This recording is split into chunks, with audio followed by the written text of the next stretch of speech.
And welcome students to our part third of chapter employment.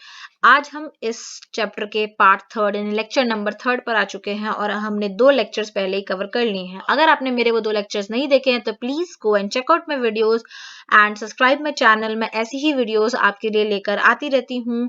और आइए देखते हैं आज हम इस पार्ट थर्ड के लेक्चर में क्या क्या पढ़ेंगे। आज हम इस लेक्चर में पढ़ने वाले हैं इनफॉर्मलाइजेशन के बारे में कि इनफॉर्मलाइजेशन का मतलब क्या होता है। सबसे पहले देख लेते हैं कि इनफॉर्मलाइजेशन का मतलब होता क्या है। इनफॉर्मलाइजेशन बेसिकली अगर हम कंटेंट पढ़े, informalisation of employment refers to a situation when people tend to find employment more in unorganised और informal sector of the economy and less in organised and formal sector of the economy. यानी कि एक ऐसी situation जब हमारे economy के people को unorganised sector यानी इनफॉर्मल सेक्टर में ज्यादा काम मिले रेदर देन इन ऑर्गेनाइज्ड या फॉर्मल सेक्टर में। ठीक है, बहुत ही सिंपल है, उसे हम बोलते हैं इनफॉर्मलाइजेशन। इनफॉर्मल मतलब इनफॉर्मलाइजेशन होते जा रहा है, धीरे धीरे लोगों को काम ज्यादा इनफॉर्मल सेक्टर में मिलते जा रहा है। उस सिचुएशन को बोलेंगे इनफॉर्मलाइजेशन ऑफ एम्प्लॉयमेंट। क्या होता है फॉर्मल सेक्टर, क्या होता है इनफॉर्मल सेक्टर, थोड़ा बहुत आप अपने 10th क्लास में पढ़ के आ चुके होंगे और एक बार फिर भी मैं आपको ब्रीफ कर देती हूँ कि क्या होता है फॉर्मल सेक्टर और क्या होता है इनफॉर्मल सेक्टर। क्योंकि कभी कभी एग्जाम में हमारे से इसका डिफरेंस पूछ लिया जाता है कि who is informal worker and who is formal worker. तो इसके लिए हमने अपनी वर्कफोर्स को 2 कैटेगरीज में डिवाइड किया है, formal sector and informal sector.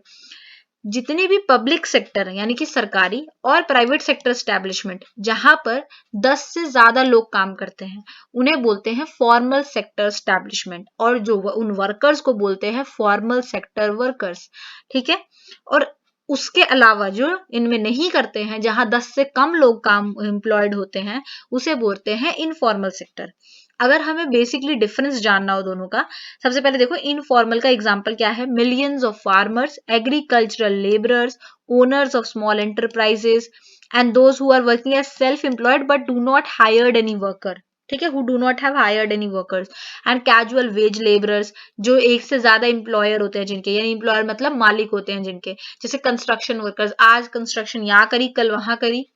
दिहाड़ी मजदूर जो होते हैं, क्योंकि उन्हें एक दिन काम किया उसका पैसा, एक दिन काम किया उसका पैसा, जिस दिन नहीं किया उस दिन नहीं मिलेगा। तो ये होता है इनफॉर्मल वर्कर्स। क्या होते हैं फॉर्मल वर्कर्स, पहले पॉइंट बाय पॉइंट पढ़ते हैं कि फॉर्मल वर्कर्स क्या होते हैं एंड इनफॉर्मल वर्कर्स क्या होते हैं, क्योंकि कभी कभी ये इनकी डेफिनेशन या इनका डिफरेंस 2 से 3 नंबर में आपसे पूछ लिया जाता है। फॉर्मल वर्कर्स क्या होते हैं, those workers who work in the organised sector of the economy, वो होते हैं formal workers. They can form trade unions. ठीक है, they are given social security benefits, इनका पीएफ अकाउंट होता है, हेल्थ सिक्योरिटी बेनिफिट्स होती हैं, नॉर्मल हॉलीडेज जो होती हैं, लीव होती हैं, लीव मिलती हैं। They are protected by various labour laws, इन लेबर लॉ से प्रोटेक्टेड होते हैं ये।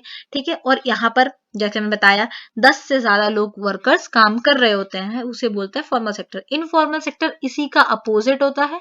Informal sector means those workers who work in the unorganised sector of the economy.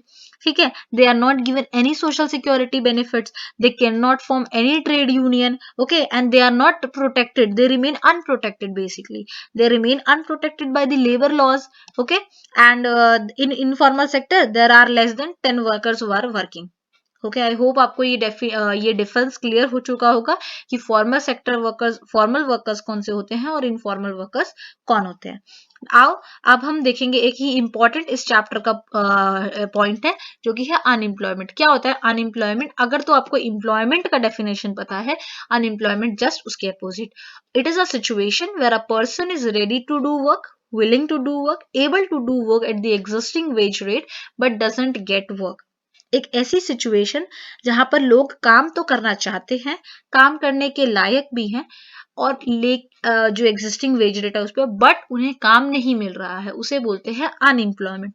Unemployment rate क्या होता है, अनएम्प्लॉयमेंट रेट होता है it is as percentage of labour force who are unemployed. ठीक है, यानी लेबर फोर्स का परसेंटेज जो कि अनएम्प्लॉयड है। क्या होता है लेबर फोर्स, आइए देखते हैं, क्योंकि ये बहुत ही इंपॉर्टेंट टर्म्स है इस चैप्टर की जो आप सभी को पता होनी चाहिए, और ये सारी टर्म्स आपको मैं वन बाय वन एक्सप्लेन करूंगी। क्या होता है labour force? Basically it includes all persons who are working, यानी जो लोग काम कर रहे हैं, प्लस और कौन होते हैं इसमें, and those who are not working but able to work and willing to work at the existing wage rates। यानी कि जो लोग काम कर रहे हैं उन्हें इंक्लूड करो, और जो लोग अनएम्प्लॉयड है यानी काम नहीं कर रहे हैं बट काम तो करना चाहते हैं, उन दोनों को ऐड करने के बाद आपको क्या मिलेगा, आपको मिलेगा लेबर फोर्स, यानी कि लेबर कितनी है, ठीक है, जिसमें दोनों आते हैं, काम कर रहे हैं कितने लोग और काम करना चाहते हैं लेकिन नहीं कर रहे हैं वो लोग भी इंक्लूड होते हैं, ठीक है। वर्क फोर्स का क्या मतलब है, the number of person who are actually employed at a particular time, जो सच में अभी के टाइम पर काम कर रहे हैं। It include all those person who are actually engaged in productive activities, यानी कि जो अभी रियलिटी में काम कर रहे हैं उन्हें बोलते हैं वर्कफोर्स। लेबर सप्लाई का क्या मतलब होता है, it is basically refers to the labour corresponding to different wage rate, यानी अलग अलग वेज रेट पे एक पर्टिकुलर वेज रेट पर कितने लोग काम करना चाहते हैं कि उसे बोलते हैं हम लेबर सप्लाई।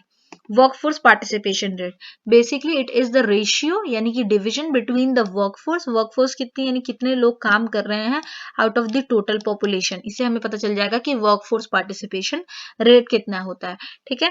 आई होप कि आपको ये सारी टर्म्स क्लियर हो गई होंगी, बिकॉज ये टर्म्स बहुत ही इंपॉर्टेंट है आपके एग्जाम पॉइंट ऑफ व्यू से, आपको एग्जाम में ये पूछ लिया जाता है। सपोज आपसे पूछा जाता है कि वर्कफोर्स कितनी है, तो आप जितनी भी लेबर फोर्स है वो आप यहाँ से पता कर लेंगे कि लेबर फोर्स कितनी है। मान लो आपसे पूछा जाए वर्क फोर्स बताओ, वर्क फोर्स कितनी है, tell me the work force, तो आपको क्या करना है, सिंपली लेबर फोर्स, जितनी भी आपकी लेबर फोर्स अगर आपको पता है कितनी है आपकी कंट्री में, minus the number of person not working but are willing to work, यानी अनएम्प्लॉयड, तो हमें पता चल जाएगा कितनी वर्क फोर्स है। समझ में आ गया, बहुत ही इंपॉर्टेंट है, बहुत ही सिंपल है, ठीक है। लेबर फोर्स में से number of person who are not working यानी अनएम्प्लॉयड, नंबर ऑफ अनएम्प्लॉयड अगर आप लिख दो तो नंबर ऑफ अनएम्प्लॉयड, ठीक है। इसको मैं एक टेक्स्ट ऐड कर दूंगी आपके डिस्क्रिप्शन बॉक्स में, अगर आप बोलेंगे तो मैं आपको ये नोट्स दे दूंगी और वहां पर आपको बिल्कुल प्रिपेयर्ड नोट्स दूंगी जिसमें ये कुछ पॉइंट्स हैं उन्हें भी ऐड करके दे दूंगी, ठीक है। आई होप कि आपको मेरी ये सारी लेक्चर्स क्लियर हो रही होंगी, और अगर आपने मेरी वीडियोस नहीं लाइक की तो please go and like my videos, subscribe my channel, मैं इसी तरीके की वीडियोस लेकर आती रहती हूँ। और अगले वीडियो में हम टाइप्स ऑफ अनएम्प्लॉयमेंट की बात करने वाले हैं, जो कि एक बहुत ही इंपॉर्टेंट टॉपिक है इस चैप्टर का, और जो एग्जाम में बहुत इंपॉर्टेंट वेटेज भी रखता है। अगर एग्जाम में आता है फॉर श्योर 1 मार्क्स का कोई एक टाइप पूछा जाता है, ये सारे ही टाइप कभी कभी पूछ लिए जाते हैं। So thank you so much for watching guys.